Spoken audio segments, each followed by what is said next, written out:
The papyrus, put it on my table every month. I don't wanna be sad. Don't even try to hide it. No, I don't wanna lose it. And you say how it is, it's so inviting. The papyrus, we're all so alive. The papyrus. Hello, welcome to the Papyrus TV Africa. This is your news update, and first the headlines. Benue Deputy Governor seeks partnership with National Lottery Trust Fund. Edo Governor orders freeze on state bank accounts. New development in Ondo State gubernatorial elections. Wike suspends FCDA Executive Secretary. Federal government says to borrow again. Tinubu appoints new Director General. NNPC denies report of ending fuel importation. Now the news in full. In a push to drive socio-economic growth and uplift communities in Benue State, Deputy Governor Dr. Sam Ode recently met with Comrade Tosin Adeyanju, Executive Secretary, CEO of the National Lottery Trust Fund, NLTF, at its Abuja headquarters. The meeting centered on collaborating to direct lottery funds towards impactful projects that benefit communities across Benue State. Comrade Adeyanju highlighted the NLTF's dedication to supporting vulnerable groups, guided by its new 4-year strategic plan launched by President Bola Ahmed Tinubu. This strategy focuses on providing essential resources to underprivileged areas nationwide. Expressing strong interest, Dr. Ode emphasized the alignment of Benue State development goals with NLTF's good causes initiatives to foster transformation in local communities. He praised NLTF's mission and commended Adeyanju's leadership for spearheading meaningful contribution across the nation. Dr. Ode was joined by Honorable Benita Shuluwa, Director General of Benue State Bureau for Entrepreneurship and Wealth Creation.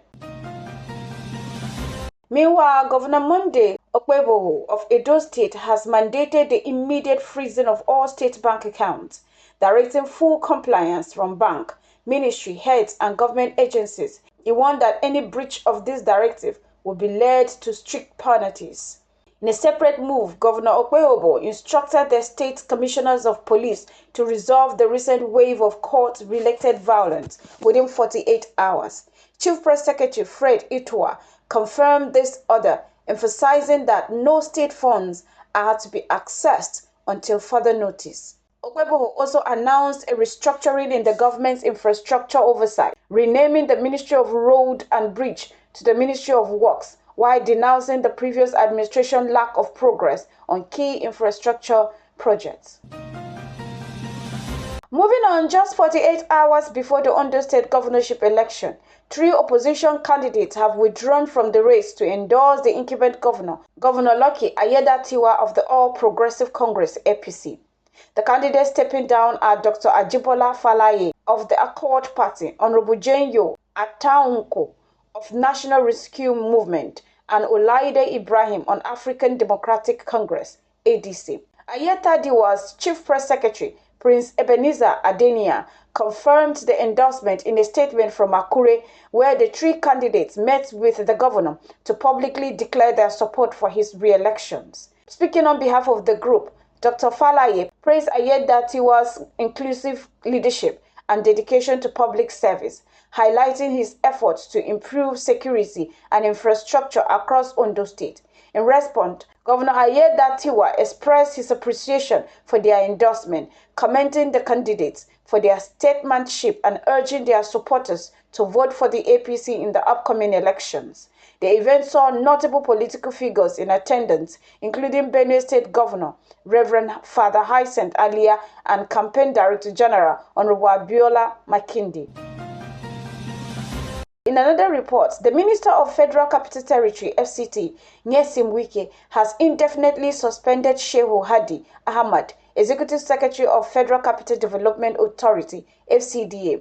The suspension, effective immediately, was confirmed in a statement by Lere Olayinka, Wike's Senior Special Assistant on Public Communication. Ahmad has been instructed to hand over his duties to Director of Engineering Services. No official reason for the suspension was provided. Moving on, the federal government has approved 2.2 billion external borrowing plan to strengthen Nigerians' finances and support economic reforms. Minister of Finance Wale Edom announced this after the Federal Executive Council fake meeting led by President Bola Ahmed Tinubu at the Presidential Villa. The financing will include $1.7 billion from Euro funds and $500 million from Sukuk bond, pending National Assembly's approval. Edom explained that the borrowing will proceed in 2024 with the final structure depending on market condition and recommendations from financial advisors. He highlighted that recent dollar bond issuances has demonstrated the resilience of Nigeria's financial market, attracting both local and international investors. He added that this borrowing reflects growing confidence in Nigeria's economic recovery and the government's commitment to market-based reform, such as pricing of petroleum products and foreign exchange. Additionally, Edom reviewed FACE's endorsement of a 250 billion naira real estate investment fund. This fund, managed by the Ministry of Finance Incorporated, MOFI, aims to address Nigerians' housing deficit and provide affordable long-term mortgage with a potential tenure of up to 20 years. And the funds offer Nigerian lower mortgage rates than the current market rates, which often exceed 30%. This initiative is expected to create jobs, stimulate economic growth, and attract private sector's investment in the housing sector, thereby contributing to the country's broader economic objective. President Bola Ahmed Tinubu has announced the appointment of 3 new directors general for national agencies along with Daniel Bwala, former spokesperson for Atiku Abubakar, as special advisor on public communications and media. The appointment confirms by Bayo Onanuga, Special Advisor on Information and Strategy, are part of the President's effort to enhance the efficiency of public service. Olawale Olapade will serve as Director General of the National Sports Commission.